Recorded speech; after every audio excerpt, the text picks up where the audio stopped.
आपको शायद पता नहीं है, लेकिन आपको ब्रह्मचर्य के नाम पर पागल बनाया जा रहा है। और ऐसा मैं इसलिए बोल रहा हूँ क्योंकि आप कितने भी वीडियो ब्रह्मचर्य के नाम पर देख डालो, आपको सलूशन नहीं मिलने वाला है। और ऐसा इसलिए है क्योंकि हर वीडियो की शुरुआत होते ही उसमें ब्रह्मचर्य का पालन कैसे करें ये बातें होना शुरू हो जाती है। लेकिन कोई भी सबसे पहले ब्रह्मचर्य का असली मतलब क्या ये बताने से शुरुआत करता ही नहीं है। उसने पहले से ही ब्रह्मचर्य की एक गलत डेफिनेशन अपने दिमाग के अंदर बिठा कर रखी है, जो कि वो सोचता है कि आपको भी पता है, और वो डेफिनेशन है नो सेक्स नो मास्टरबेशन, जो कि एक कलर डेफिनेशन है। तो फिर ब्रह्मचर्य का असली मतलब क्या है? इस वीडियो को एंड तक देखना, क्योंकि ये वीडियो आपकी ब्रह्मचर्य के ऊपर आखिरी वीडियो होने वाली है और आपकी सारी प्रॉब्लम्स का आखिरी सॉल्यूशन भी। क्वेश्चन नंबर 1, आखिर ब्रह्मचर्य का असली मतलब क्या है? ब्रह्मचर्य का सीधा साफ मतलब है ब्रह्मा में आचरण करना, मतलब उस रास्ते पर चलना जो ब्रह्मा तक लेकर जाता है। अब ब्रह्मा का कोई गलत मतलब मत निकाल लेना। ब्रह्मा का ही मतलब आत्मा है, ब्रह्म का ही मतलब कृष्ण है, और ब्रह्मा का ही मतलब सत्य है। और ब्रह्मा का हमारी जिंदगी से ये ताल्लुक है कि हमें इसी के तरफ जाना है, और यही हमारी लाइफ का पर्पस है। अभी एक बहुत बड़ा टॉपिक है जिसके बारे में हम और किसी वीडियो में बात करेंगे, लेकिन अभी के लिए बस इतना समझ लो, अभी हम जिस सिचुएशन में फंसे हैं, हम बहुत ज्यादा दुखी है। इसीलिए हमें अपना पूरा जोर लगाकर उस सिचुएशन में जाना है जिसमें हम पूरी तरह से आनंद और शांत हो जाएंगे। ब्रह्मचर्य का पूरा मतलब हुआ कि हमें अपने आप को सत्य के रास्ते पर पूरी तरह से झोंक देना है।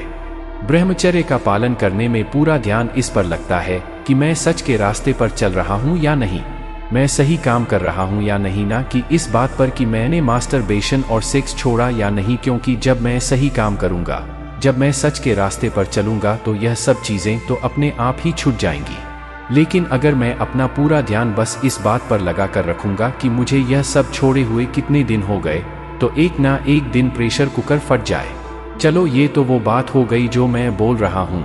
अब भगवान कृष्ण की बात सुनो। भगवान श्री कृष्ण भागवत गीता के चैप्टर 6 वर्ष 14 में कहते हैं कि प्रशांतात्मा विगत फिर ब्रह्मचारी वृत्ते स्थित मनः संयमा मंचतो युक्त आशित मत पर। श्री कृष्ण कह रहे हैं कि तुम्हें ब्रह्मचारी बनना चाहिए। ब्रह्मचारी वो जो ब्रह्मा में आचरण करता है। तो मैं अपने मन पर विजय पाकर निडर होकर बस मुझ में अपना ध्यान लगाना चाहिए। अपने जीवन का लक्ष्य बस मुझे बनाना चाहिए। एक बात याद रखना कि जब भी मैं कहूँ कृष्ण, आत्मा, ब्रह्मा या सत्य, तो फ्यूज मत हो जाना।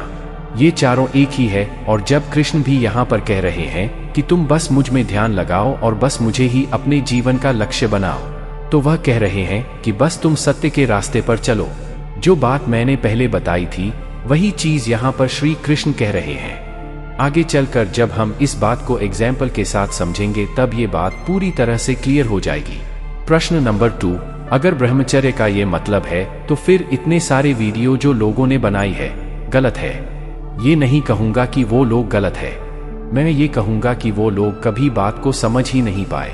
और ऐसा इसलिए क्योंकि हम सभी इंसान व्यस्त हैं। हम सभी लोगों का दिमाग सेक्स की तरफ इतना व्यस्त है कि हम लोग ये सोच ही नहीं पाते कि ब्रह्मचर्य का मतलब सही काम करने से है, ना कि सेक्स और मास्टरबेशन छोड़ने से। ये चीजें ब्रह्मचर्य टॉपिक का एक छोटा सा हिस्सा है, लेकिन हम लोग व्यस्त हैं सेक्स की तरह। किसी वजह से हम सिर्फ इसी चीज को बहुत ही ज्यादा एम्पलीफाई कर कर देखते हैं, और इसी बाइसनेस के वजह से ना ही आप कभी ब्रह्मचर्य का मतलब समझ पाए और ना ही कभी आपकी प्रॉब्लम सॉल्व हुई। क्वेश्चन नंबर 3, तो फिर ब्रह्मचर्य को ठीक से फॉलो कैसे करें? देखो, इस बात को बहुत ही ध्यान से समझो कि जब भी कोई ऐसी चीज जो तुम्हारे शरीर से आ रही है तुम पर हावी हो जाती है, तो उसको तुम तभी छोड़ सकते हो जब तुम्हारे पास तुम्हारी जिंदगी में तुम्हारे शरीर से कोई बहुत बड़ा मुद्दा हो। अभी तुम्हारे लिए मास्टरबेशन इतना बड़ा मुद्दा इसीलिए है क्योंकि तुम उसके एडिक्ट हो चुके हो, और तुम उसके एडिक्ट इसीलिए हो चुके हो क्योंकि तुम अपने शरीर को प्लेजर देना चाहते हैं, और क्योंकि मास्टरबेशन इस प्लेजर को पाने का सबसे आसान तरीका है। इसलिए तुम इसे बार बार करते हो, लेकिन जब तुम्हारी आंखें खुलती है तुम पाते हो कि तुम बर्बाद हो रहे हो, और तब तुमको पता चलता है कि ये मजा नहीं सजा है। अगर तुम अपने इस नकली प्लेजर के लूप से बाहर आना चाहते हो, तो तुम्हें तुम्हारी बॉडी आइडेंटिफिकेशन को छोड़ना होगा। तुम्हारे शरीर से मिलने वाले ब्लेजर को छोटा बनाना होगा। तो मैं तुम्हारे शरीर को भाव देना छोड़ना होगा, और वो तभी हो पाएगा जब तुम किसी ऐसी चीज में ध्यान लगाओगे जो तुम्हारे शरीर से बहुत ज्यादा बड़ी है। मैंने अपनी मिनिमम वाली वीडियो में बताया था कि मटेरियल प्लेजर के पीछे कितना भी भागते रहो, तुम्हारी भूख, तुम्हारी इच्छाएं कभी खत्म ही नहीं होंगी। तुम हमेशा यही कहोगे कि मुझे और चाहिए, और इसी वजह से तो मास्टरबेशन के भी एडिक्ट हो चुके हो। तुम्हें अपने आप से ये पूछना होगा कि मेरी जिंदगी इतनी खोखली क्यों है? मेरे पास ऐसा कुछ क्यों नहीं है जो मुझे हर रोज ये प्लेयर के पीछे भागने से रोक दे? मैं थक चुका हूँ अपने आप को सेटिस्फाई करते करते, लेकिन अगले दिन फिर से इच्छाएं फूटने लगती है।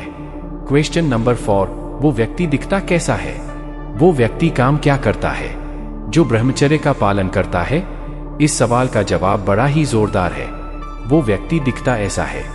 वो व्यक्ति काम राम का करता है, और उस व्यक्ति का नाम है हनुमान। हम सभी जानते हैं कि भगवान हनुमान भी ब्रह्मचारी थे, लेकिन वो वाले ब्रह्मचारी नहीं थे जो हम समझते हैं। भगवान हनुमान वो वाले ब्रह्मचारी थे जो मैं इतनी देर से समझा रहा हूँ। वो अपने शरीर से ऊपर उठ चुके थे। वो तो कहते थे कि ना मुझे सोने की माला चाहिए, ना सोने का मुकुट, मुझे तो बस मेरे राम चाहिए, क्योंकि बस मेरे राम ही है जो मेरा सारा दुख, मेरा सारा संकट हार सकते हैं। और मैं फिर से याद दिला दूं, यहाँ पर श्री राम सत्य का प्रतीक है। भगवान हनुमान ब्रह्मचारी है क्योंकि वो ब्रह्मा में आचरण करते हैं, वो सत्य के रास्ते पर चलते हैं। इसीलिए हनुमान चालीसा में भी लिखा है कि विद्यामान गुणी अति चतुर राम काज करीबे को। आप सब में जब विद्या आ जाती है, सही ज्ञान आ जाता है, तब हम राम की सेवा में लग जाते हैं, सत्य की सेवा में लग जाते हैं और सही काम करने लग जाते हैं। और वो सही काम करने के वजह से हमारे सारे छोटे मोटे दुख दूर हो जाते हैं। अब मैं जो बोलने वाला हूँ उसको बहुत ही ध्यान से सुनना, क्योंकि अभी तक मैंने जो भी कुछ बोला है वो सब कुछ सिर्फ इस एक एग्जाम्पल से पूरी तरह से क्लियर हो जाने वाला है। जैसा कि मैंने पहले भी बताया है कि मुझे सुपर हीरो बहुत पसंद है, इसीलिए मैं कैप्टन अमेरिका के एग्जाम्पल से इस बात को समझाने वाला हूँ। अब थोड़ी देर के लिए अपने आप को स्टीव रोजर समझो और जो स्टोरी में बता रहा हूँ उससे कनेक्ट करने की कोशिश करो। एक पतला सा कमजोर लड़का जो कि अपनी बॉडी के प्लेजर के पीछे भाग भाग कर थक चुका है, और अब वो अपनी सारी कमजोरियों को छोड़ना चाहता है। उसको कहीं से यह बात पता चल जाती है कि अगर उसको अपने शरीर की गुलामी को छोड़ना है तो उसे किसी चीज को छोड़ने पर ध्यान नहीं देना चाहिए, बल्कि किसी बहुत बड़ी चीज को पकड़ने पर ध्यान देना चाहिए। अब वो बहुत सोचने विचारने के बाद ये फैसला लेता है कि अब वो आर्मी में जाएगा, क्योंकि देश की सेवा करने से ज्यादा बड़ी और अच्छी चीज और क्या हो सकती है। अब सीधा फास्ट फॉरवर्ड करते हैं एवेंजर्स एंड गेम की तरफ। अब अपने आप को इमेजिन करो, सामने थैनस की आर्मी खड़ी है और तुम ये साफ दिख रहे हो। अगर तुम लड़ोगे तो हो सकता है कि तुम मर भी जाओ, लेकिन तुम्हें इस वक्त यह बात बहुत अच्छे से पता है कि तुमने इस काम को खुद चुना है। तुम इस काम से प्यार करते हो और तुम्हें इस दुनिया को बचाना है। थोड़ी ही देर पहले तुम अधमरे पड़े हुए थे, लेकिन अब तुम उठते हो और लड़ने के लिए तैयार हो जाते हो। अब मुझे एक सवाल का जवाब दो कि क्या इस मूवमेंट पे किसी को भी मास्टरबेशन करने का ख्याल आएगा? हो ही नहीं सकता। अरे मास्टरबेशन तो छोड़ दो, इस मोमेंट पे किसी को मौत तक का ख्याल नहीं आएगा। और अगर तुम्हें याद हो तो मैंने अपनी मन वाली वीडियो में बताया था कि हमारा शरीर हमसे दो चीजें चाहता है। पहली चीज ये कि हम सरवाइव करते रहे, और दूसरी चीज अपनी प्रजाति को आगे बढ़ाने के लिए हम रिपोर्ट करते रहे। और ये दोनों ही चीजें हमें डरा कर रखती है और हमें हमेशा बेचैन रखती है। हम डरे हुए इसलिए रहते हैं क्योंकि हमारा शरीर हमें हमेशा याद दिलाता रहता है कि भाई कहीं मर मत जाना, और बेचैन इसलिए क्योंकि हम शरीर की इच्छाओं को पूरा तो कर देते हैं लेकिन वो पूरी नहीं होती। लेकिन इस सिचुएशन में तुम देख सकते हो कि कैप्टन अमेरिका को ना ही शरीर के मिट जाने का डर है और ना ही वो शरीर के गुलाम हैं। लेकिन इसका मतलब ये नहीं है कि कैप्टन अमेरिका ने किसी से प्यार नहीं किया, बस इतनी सी है कि वो चीज उनके पर्पस से बड़ी नहीं है। अगर वो चीज हो गई तो हो गई और नहीं हुई तो नहीं हुई। क्वेश्चन नंबर 5, क्या एक बहुत बड़े लक्ष्य के लिए काम करते हुए भी हमारे अंदर से यह चीज पूरी तरह से नहीं जाती?